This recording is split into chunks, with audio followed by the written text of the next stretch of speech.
नमस्कार दोस्तों। जैसा कि चुनाव के दौरान खेसारी लाल यादव बोले थे कि मैं आने वाले कुछ समय में इन सारे को पागल घोषित कर दूंगा और पागल करके रख दूंगा। तो ऐसा पागल कर चुके हैं दिनेश लाल यादव को कि चुनाव के 15 दिन बाद भी इनके सर से वो पागलपंती वाला भूत उतर नहीं रहा है। खेसारी भैया बोले थे कि मैं इन लोगों को पागल बना कर रख दूंगा, और सच में दिनेश लाल यादव पागल बन चुके हैं। अपने ही बातों से फिरते नजर आ रहे हैं, घूमते नजर आ रहे हैं, अपने में उलझ सा गए हैं दिनेश लाल यादव।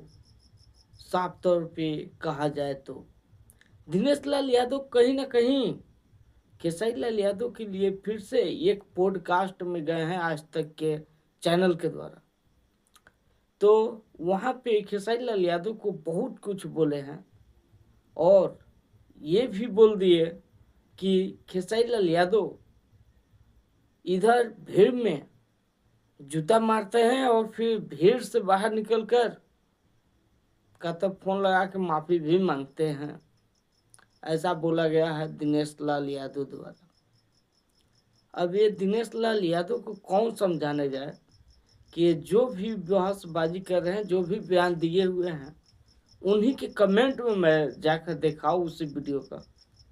इतना गाली पड़ा है, इतना कुछ दिनेश लाल यादव के लिए लिखा गया है यूजर्स द्वारा कि क्या ही बोला जाए।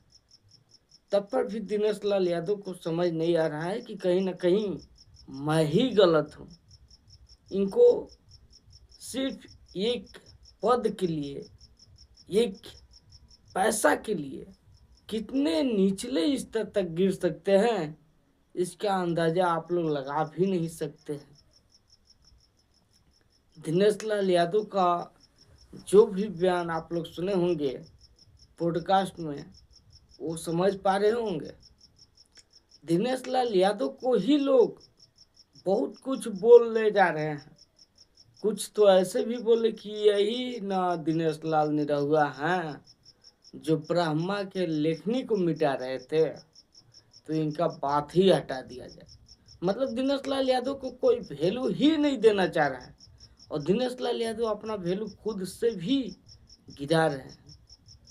तो आप लोग बता सकते हैं कि क्या खेसारी लाल यादव पे बात करना या फिर इनके ऊपर ध्यानबाजी देना दिनेश लाल यादव को कितना भारी पड़ रहा है?